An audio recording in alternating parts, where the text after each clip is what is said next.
क्या आपने कभी सैकड़ों की तादाद में खिड़कियां एक ही सेन में खुलते देखी हैं? यकीनन नहीं देखी। आइए देखते हैं इस जगह को जहां पे सैकड़ों खिड़कियां, बालकनियां एक ही सेन में खुलती हैं।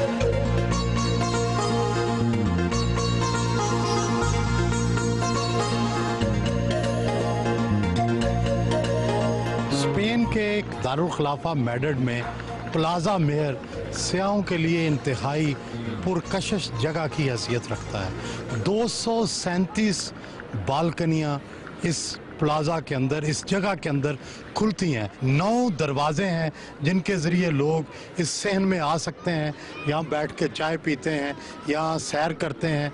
और ये बहुत पुराना 1530 के ज़माने का बना हुआ कोर्ट यार्ड या सहन है। उसी ज़माने का ये जो प्लाजा मेयर है, इसके ऊपर तस्वीरें बनी हुई हैं और ये तस्वीर अब क्लासिक की हैसियत रखती है।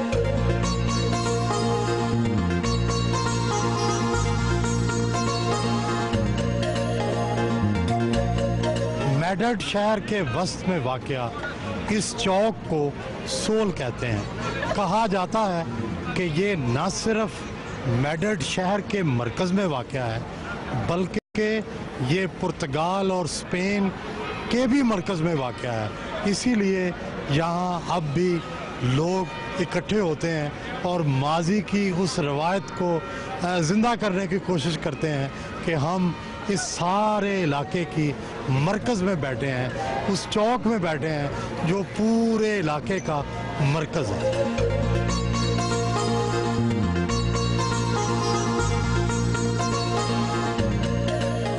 अगस्त और सितंबर के महीने में स्पेन में सबसे ज़्यादा सयाह आते हैं। कहते हैं कि मैड्रिड शहर की इतनी आबादी नहीं जितने यहाँ सयाह आ जाते हैं, जिसकी वजह से होटलों में जगह नहीं रहती। स्पेन में सयाहों की कसरत की वजह बुल फाइटिंग भी है, यहाँ की तारीख़ी इमारतें भी हैं, स्पेन की तारीख़ भी है, यहाँ की मौसम की हिद्दत भी है और इसके अलावा यहाँ पर हर तरफ त्यौहार होते हैं, हर तरफ खुशियाँ मनाई जाती हैं। इसलिए सयाह जोक दर जोक यहाँ आते हैं।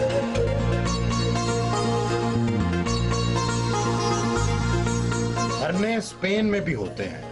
ये 5-7 अफराद अपने खो जाने वालों की तस्वीरों के साथ एहतजाज कर रहे हैं, मगर उनका धरना चौक के अंदर तक ही महदूद है। मैं इस वक्त सामने खड़ा हूँ रॉयल पैलेस मैड्रिड के, और ये जो शाही महल है इसकी तारीख पढ़े पता चलता है कि इस महल को इब्तदाई तौर पर अमीर मोहम्मद अव्वल, जो कि बनु उमय्या में से थे, उन्होंने इसको तामीर करवाया। मगर वक्त बदलता गया, एक दफ़ा ये महल जल गया। बाद में अल्फांसो ने जब फतह कर लिया इसको, तो फिर बाद में दोबारा इसको बनाया। अब भी ये यूरोप के सबसे बड़े मोहल्लात में इसका शुमार होता है। तकरीबन 4000 के करीब इसके अंदर कमरे हैं।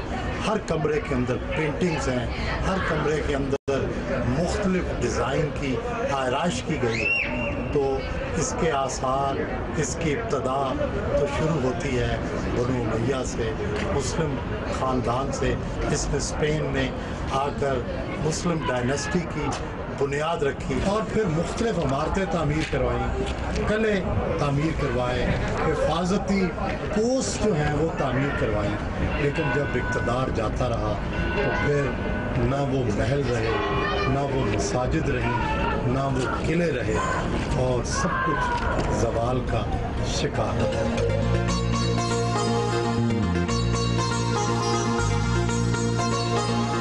शाही महल की जो मौजूदा सूरत है उसमें हज़रत ईसा और दूसरे ईसाई सेंट्स के मुजस्मे लगे हुए हैं। ओरिजिनल शक्ल ये ज़ाहिर है ये नहीं थी। उस वक़्त मुसलमान तर्ज़ तामीर का ये शक्ल शाहकार थे।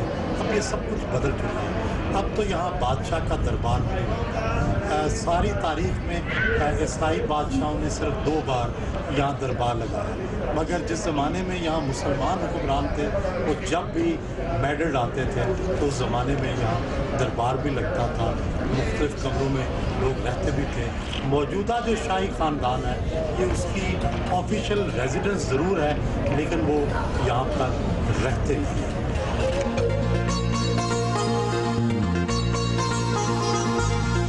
पाकिस्तान की तरह स्पेन का सियासी निज़ाम भी बहुत ही कमज़ोर है। हद तो ये है कि 1 साल के अंदर ही तीसरा पार्लिमानी इलेक्शन होने का अंदेशा पैदा हो गया था, क्योंकि 2 बड़ी जमातों पॉपुलर पार्टी और सोशलिस्ट पार्टी की सियासी क़यादत में ज़ाती और सियासी इख्तलाफ ने स्पेन के सियासी निज़ाम को हिला कर रख दिया। ताहम हाल ही में अपोजिशन सोशलिस्ट पार्टी ने अपने सरबराह को हटा दिया है, इसलिए इम्कान पैदा हो गया है कि हुक्मरान पॉपुलर पार्टी और सोशलिस्ट पार्टी में मसालियत का कोई रास्ता निकला। कभी स्पेन में बादशाहत ताकत का मरकज हुआ करती थी, मगर अब बादशाह की हैसियत सिर्फ आईनी सरबराह की है। इसे हुकूमती मामलात में मुदाखलत का कतई कोई इख्तियार नहीं है। स्पेन में फौजी आमर जनरल फ्रांको मुसलसल 40 साल तक बरसरे इक़्तिदार रहा और 1975 में उसकी वफात के साथ ही उसके इक़्तिदार का सूरज डूबा, मगर जाते जाते वो इक़्तिदार उस बादशाह के बेटे को सौंप गया जिससे उसने खुद इक़्तिदार छीना था।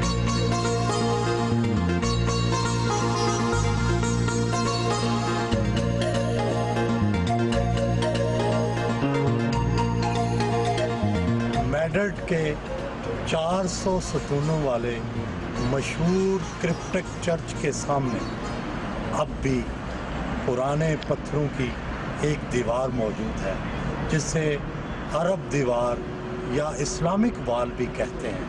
कहा जाता है कि 9वीं सदी ईस्वी के ज़माने में अमीर मोहम्मद ने, जो कि मेड्रिड का और इस इलाके का मुसलमान बादशाह था, उसने यहाँ तामीरात की, यहाँ किला बनाया। अमीर मोहम्मद अव्वल के ज़माने में तामीर होने वाली ये तामीरात अभी तक मौजूद हैं। कहा जाता है कि यहाँ एक ज़माने में किला भी था, कहा जाता है यहाँ एक ज़माने में पार्क था और एक ज़माने में यहाँ मस्जिद भी थी, लेकिन अब सिर्फ याद माजी है और ये चंद पत्थर जिनसे पता चलता है कि कभी यहाँ अरब और कभी यहाँ मुसलमान जो थे उनकी हुकूमत थी, कभी उन्होंने यहाँ पे इमारत तामीर करवाई थी। अब सिर्फ उनके असरात हैं, खंडर बाकी हैं जो बताते हैं कभी इमारत बहुत अजीम है।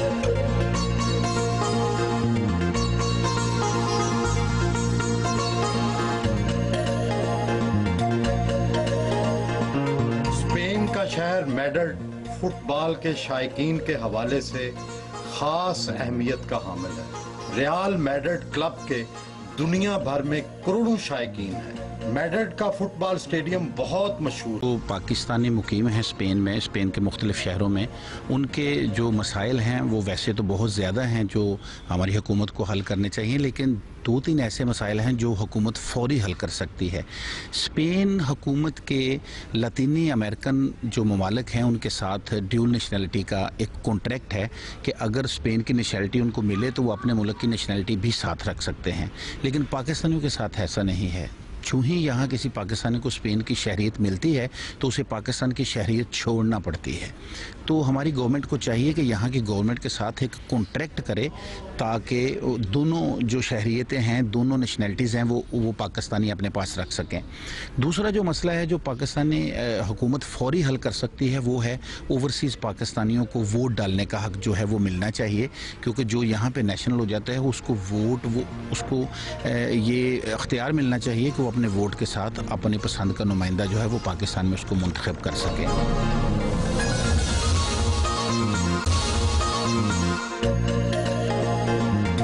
स्पेन के शहर मैड्रिड में पाकिस्तानी सफारत खाने पहुंचे। कौंसलर इम्तियाज फिरोज गोंदल ने इस्तकबाल किया।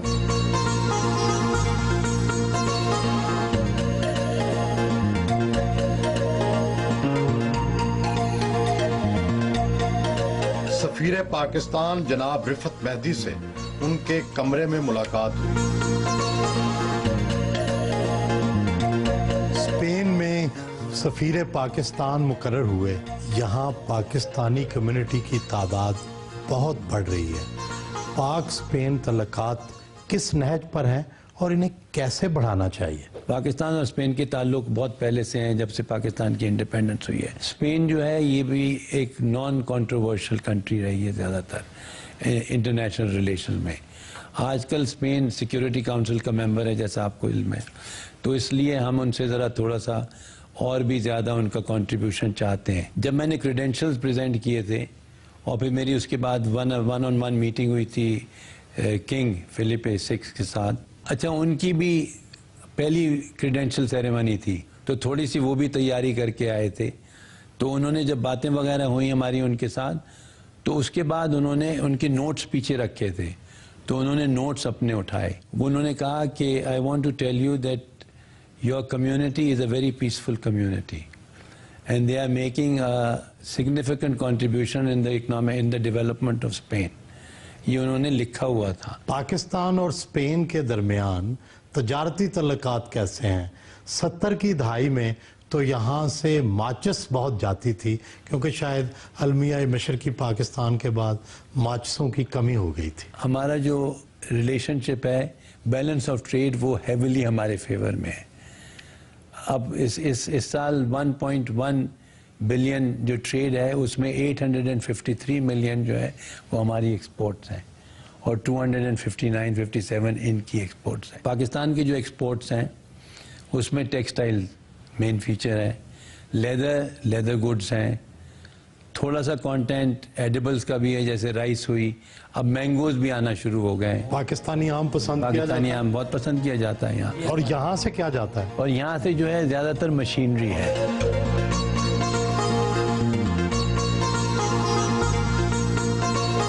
पाकिस्तान के कौमी सब्ज रंग की पिर्च प्यालियों में खातर तवाज़ो की गई। 40 साल से सफारती सर्विस में है। इसे अहम, नाजुक और हसास शोबा क्यों समझा जाता है? क्या बोलचाल में एहतियात करनी पड़ती है? हसास इस लिहाज से है कि आपकी रिस्पॉन्सिबिलिटी जो है, अब पॉलिटिकल रिलेशनशिप की मैं बात कर रहा हूँ दो मुल्कों की, उसमें ये है कि आपका जो गवर्नमेंट पॉलिसीज़ हैं पॉलिटिकल इश्यूज़ पे, उसको आप प्रोजेक्ट करें और इस अंदाज से करें कि दूसरे को नाराज़ भी ना करें। मैं स्पेशल एनवॉय होके गया कश्मीर के बारे में मुख्तलिफ मुल्कों में, तो मेरा विज़िट युगांडा में था, तो प्रेसिडेंट मुसेवेनी से मेरी मुलाकात हुई। जब मैं ले जाया गया वहाँ तो मुझे कहा गया कि आपको 15 मिनट की मुलाकात है। मैंने कहा मैं 14 मिनट में उठ जाऊँगा। तो मैंने अपना जो था पॉइंट ऑफ व्यू उनको प्रेजेंट किया और उन्होंने कहा कि ठीक है। फिर मैंने कहा Mister President thank you very much, so I will beg leave, है ना। तो मुझे ख्याल था 15 मिनट का, मैंने कहा ये बाद में ये ना कहेंगे। तो कहने लगा are you in a rush? मैंने कहा नो मिस्टर प्रेसिडेंट। उन्होंने मुझसे कहा can I ask you to do something which you may not like. मैंने कहा प्लीज। तो कहने लगा can you now come to me as the Indian ambassador and present the Kashmir case from the Indian point of view. मैंने कहा Mister President it's a very weak case and I am sorry I cannot plead that case at all because it is totally baseless and groundless and it has no ground. तो हंसने लगा फिर उसके बाद के लिए। इतने लंबे सफारती कैरियर में बहुत से नाकाबिले फरामोश वाकयात भी तो हुए होंगे, कौन सा वाकया आपको याद आता है? मैं एम्बेसडर्स में अपने आप को शायद सबसे ज़्यादा फॉर्चुनेट समझता हूँ because I might be the only ambassador जो नेल्सन मंडेला से 8 दफ़े मिला अकेला, 1-on-1 मीटिंग्स में। आखिरी मेरी मुलाकात उनसे हुई थी 8 अगस्त 1992 जब मैं ब्रसल जा रहा था। पहली मुलाकात कब हुई? 1990 में। जो मैं बात आपको बताना चाह रहा हूँ, एक मीटिंग में उन्होंने मुझसे कहा कि do you know who is my hero.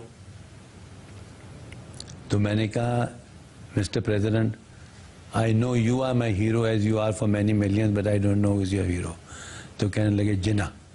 तो मैंने कहा जिन्ना, यस जिन्ना। तो मैंने कहा Mister president you would not have made me happier than this. तो कहने लगा आस्क मी व्हाई। तो मैंने कहा व्हाई। तो कहने लगा I learned my freedom struggle from him. ये उन्होंने मुझसे एग्जैक्ट मैं वर्ड्स रिपीट कर रहा हूँ। मैंने उनसे कहा, मैंने कहा Mister President I go away from you with an unfulfilled dream. What? मैंने कहा योर विजिट टू पाकिस्तान।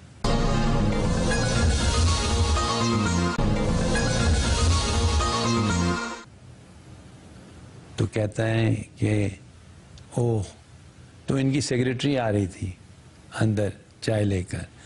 तो मैंने कहा कि she has never help me for that. मैंने कहा तो कुछ थोड़ा और ज़्यादा था। तो कहने लगे no no don't speak against her, she is my boss. तो मैंने कहा no she whenever I tried she has aborted it. तो कहने लगे आई विल गो। तो I can go next month. तो वो कहने लगी your daughter is getting married. तो इन्होंने पूछा व्हाट डेट। तो उसने कोई डेट बताई 8 या 9 10 11। तो उन्होंने कहा I can go after a week. तो वो कहने लगी no there are many commitments. तो उसने कहा आफ्टर 2 वीक्स। तो अब वो क्या कहती। तो मैंने कहा Mister President I am no longer the ambassador of Pakistan, I am your travel agent and I will plan your visit to Pakistan right now. तो कहने लगा कि ओके। तो मैंने कहा you will fly from here to Nairobi, from Nairobi PIA will take you to Dubai, from Dubai PIA will take you to Islamabad. तो कहने लगे नो। मैंने कहा Mister President Islamabad is the capital of Pakistan and our prime minister will receive you in Islamabad. कहने लगे Mister ambassador you want me to enter your country without paying homage to my hero. तो मैंने कहा no, from Islamabad you will go to Karachi. No, this is my condition, I will go to Karachi and go pay my homage to my hero and then go to, this is exactly what happened. Zimbabwe, Canada, Belgium और अब Spain में सफीर पाकिस्तान है। आपके ख्याल में एक अच्छे सफारतकार में क्या खूबियां होनी चाहिए और उसकी जिम्मेदारियां क्या क्या होती हैं? सफ़ीर की जो जिम्मेदारी है वो मल्टी फैसेटेड अप्रोच है। उसमें अपना पॉइंट ऑफ व्यू प्रोजेक्ट करना, उनके साथ अपना बताना कि ये आउटरीच पॉलिसी में जितने ज़्यादा आप लोगों से मिल सकते हैं, पब्लिक डिप्लोमेसी जिसको अब टर्म कहा गया है। जैसे मैंने यहाँ यूनिवर्सिटीज़ के रेक्टर से जाके मुलाकातें की हैं, उनसे बातचीत की है कि वो किस तरह से हमारी यूनिवर्सिटी के साथ ताल्लुक़ बढ़ा सकती हैं। दूसरा ये है जर्नलिस्ट का, मीडिया जो है उसके साथ आपके ताल्लुकात कैसे बढ़ाए जा सकते हैं, ताकि आपको ये भी आपकी कोशिश होती है कि आपको कवरेज जो है वो अच्छा मिले। और आजकल के ज़माने में बहुत ज़रूरत है। आप जानते हैं सुहेल साहब कितनी मुश्किलात हैं, ये टेररिज्म की वजह से कितनी मुश्किलात में सारे मुल्क ही पड़े हुए हैं। सुना यही है कि स्पेन में दहशतगर्दी के हवाले से बड़ी हसासियत पाई जाती है। अब हो रही है, ज़्यादा बढ़ रही है। फ्रांस में ऐसे हालात हुए, बेल्जियम में ऐसे हालात हुए, कहीं ये ना हो तो ये ज़रा ज़्यादा ओवर कॉन्शियस और ओवर केयरफुल भी हो गए हैं। है ये, इनको ख़तरा ये है कि कहीं खुदा ना करे यहाँ ना आ जाए। अभी तक ये बहुत बेहतर हैं और दूसरे मुल्कों से, लेकिन सेंसिटिव ज़रूर हो गए हैं।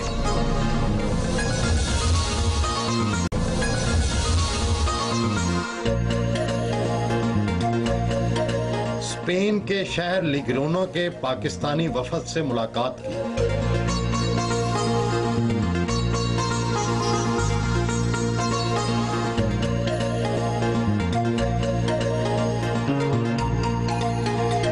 पाकिस्तान और स्पेन के दरमियान किन शोबों में ज्यादा तजारत हो रही है? नॉन निटेड गारमेंट में, निटेड गारमेंट के अंदर, टेक्सटाइल के अंदर, ओवरऑल होम टेक्सटाइल के अंदर, उसके अलावा लेदर एंड लेदर प्रोडक्ट्स के अंदर, स्पोर्ट्स गुड्स के अंदर, ये हमारे मेन सेक्टर्स हैं जिसमें हम सर्जिकल इंस्ट्रूमेंट्स के अंदर जिसमें हम एक्सपोर्ट कर रहे हैं। और यहाँ से हमारी एक्सपोर्ट जो जा रही है वो भी एक्सपोर्ट रिलेटेड है, जो कि इंपोर्ट कर रहा है Pakistan from Spain which is around 200 million, वो कर रहा है केमिकल्स के अंदर। मेरे पास इस वक्त जिस तरह अभी आप आए हैं तो I have a couple of Spanish who are going to Pakistan. I like to introduce you Mister Pablo जो हैं ये काम कर रहे हैं ऑलरेडी इंडीटेक्स के लिए करते रहे काम, जो कि ज़ारा और मैंगोज़ और मसूमोदती ब्रांड है।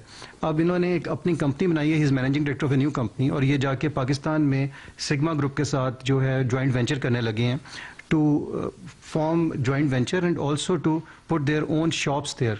Already पाकिस्तान से मैंगो जा चुका हुआ है, पाकिस्तान जा चुका है मैंगो स्पेन से। उसके अलावा कॉटेफील ग्रुप जो है वो भी जा चुका हुआ है पाकिस्तान। इसी तरह सिरेमिक्स में पाकिस्तान में जो सारी सिरेमिक इंडस्ट्री है उसका बहुत ज़्यादा इन्हिसार जो है यहाँ टेक्निकल नो हाउ और रॉ मटेरियल पे जो कि जाता है स्पेन से।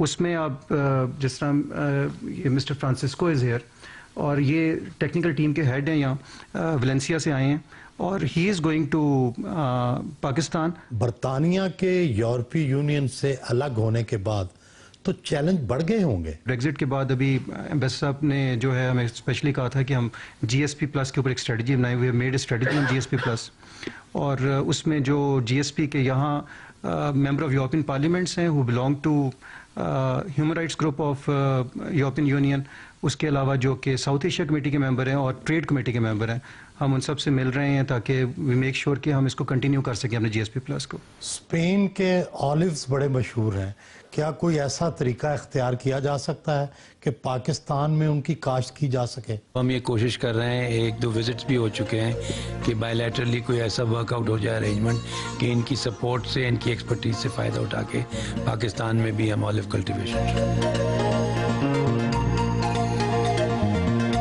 पाकिस्तानी कम्युनिटी के वफद से भी मुलाकात की।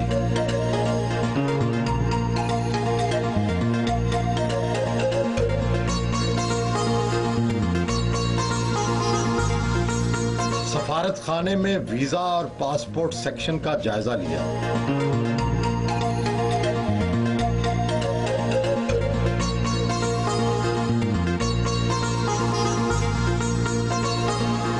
यहाँ सबसे बड़े मसले क्या हैं पाकिस्तानियों के? शनाख्ती कार्ड्स, जिनकी 2 शनाख्ती कार्ड हैं उनके मसाइल थोड़े से प्रॉब्लम में हैं। उनके हमने पॉलिसी तो आ चुकी है लेकिन थोड़ी सी देरी हो रही है मिनिस्ट्री ऑफ इंटीरियर की तरफ से कि उनको क्लियर किया जाए ताकि एक पासपोर्ट या एक शनाख्त को वो रख सकें। रोज़ाना कितने लोग आते हैं पाकिस्तान में? तकरीबन टर्नओवर एवरेज लोगों का जो है वो 200 से 250 के दरमियान है, जिसमें passport applicants on an average उसके आधे से थोड़े से कम होंगे। बाकी अटेस्टेशंस के लिए तकरीबन 100-150 अटेस्टेशंस मुख्तलिफ ज़राए से आती हैं, जिसमें कोरियर्स के ज़रिए भी आती हैं और पर्सनली भी लोग लेके आते हैं। बहुत से यूरोपीय ममालिक में ये शिकायत आम है कि पाकिस्तानी इमिग्रेशन और दूसरे जराइम में मुलव्वस है। स्पेन में क्या सूरत हाल है? खुदा के फजल से मैं इसका जवाब बिल्कुल ये कह सकता हूँ डेफिनेट टर्म में कि बहुत ही कम, अगर कोई नंबर होगा भी तो होगा, वरना अल्लाह के फजल से कोई ऐसी प्रॉब्लम जो है वो नहीं है।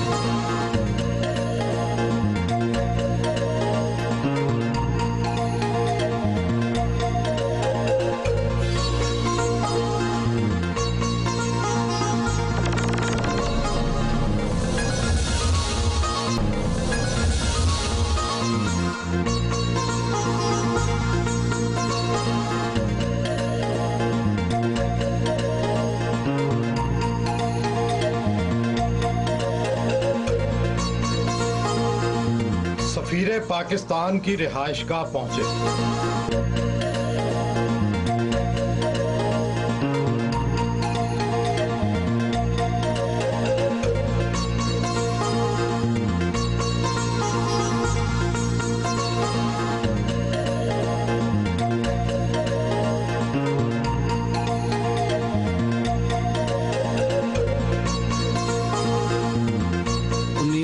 के आगाज़ से जब पाकिस्तानी कम्युनिटी बहुत बड़ी तादाद में स्पेन में आई, तब से हमारे ताल्लुकात में एक गर्मजोशी आई। हमारे तमाम ताल्लुकात लोकल अथॉरिटीज़ के साथ, स्पेनिश गवर्नमेंट के साथ, यहाँ की लोकल पॉपुलेशन के साथ इसी पे रहे कि हम पाकिस्तान को और पाकिस्तानियों को यहाँ पे अच्छी तरह मुतारफ़ करा सकें और उनके लिए आसानियाँ पैदा कर सकें। तो अब मौजूदा टीम का बहुत ज़्यादा इन्हसार और ज़्यादा फोकस इस बात पे है कि ताल्लुकात को हम जहद किया जाए, सिर्फ किसी एक चीज़ पे फोकस करने के बजाय मुख्तलिफ समतों पे इस पे काम किया जाए।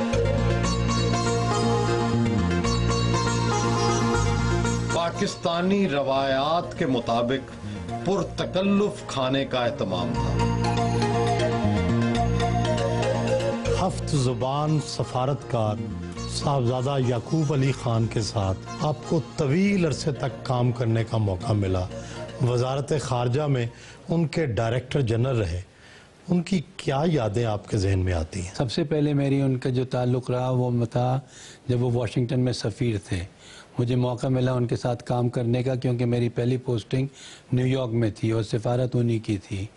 और वो बहुत वज़ेदार आदमी थे, बहुत नफीस इंसान थे, बहुत अच्छे डिप्लोमेट थे और बहुत शफीक सीनियर भी थे। अच्छा मेरे लिए एक्सपीरियंस था, मेरे लिए एक एजुकेशन थी उनके साथ काम करने का, क्योंकि वो परफेक्शन की तलाश में हर वक्त रहते थे कि जो चीज़ है। मैं आपको एक मिसाल देता हूँ, जब असेंबली के या सेनेट के क्वेश्चंस आते थे तो आप सोच नहीं सकते कि वो एक क्वेश्चन पे कितनी मेहनत करते थे और कितनी मेहनत करवाते थे।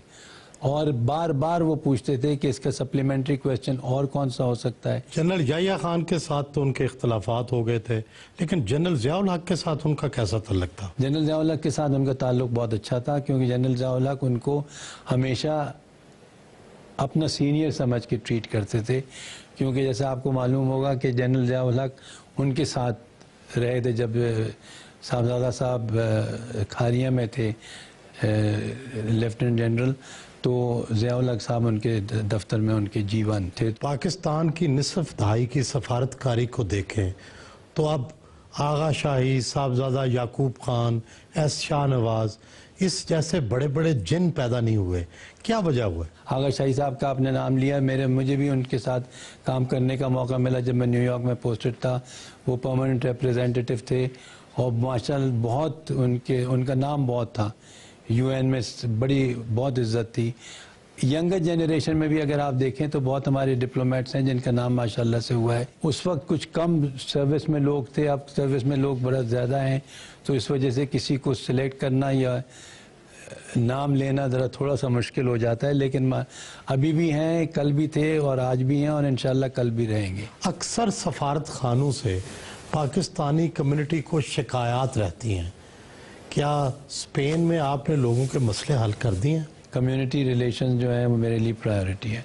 मैं बराबर ये कोशिश कर रहा हूँ कि जितना उनके साथ इंटरेक्शन बढ़ सके वो बढ़ना चाहिए। और यही हमारे गवर्नमेंट के, आपको मालूम है कि प्राइम मिनिस्टर के डायरेक्टिव्स इस पर अलग से आए हैं कि कम्युनिटी रिलेटेड इश्यूज़ जो हैं उनको प्रायोरिटी दी जाए। और चाहे वो पासपोर्ट का मामला हो, चाहे वो कौंसलर किसी सिलसिले का मामला हो, या उनकी अपनी पर्सनल परेशानी हो, कोई मुश्किलात में घिरे हो, उन सब के लिए हम उनको ये एहसास दिलाना चाहते हैं कि हम आपके लिए मौजूद हैं। और उसके लिए सबसे ज़्यादा ज़रूरी है कि वो कॉन्फिडेंस जो है वो कम्युनिटी को आ जाए कि हमें कोई मसला मसाइल होगा तो हम एम्बेसडर के पास जा सकते हैं, एम्बेसी में किसी के पास जा सकते हैं।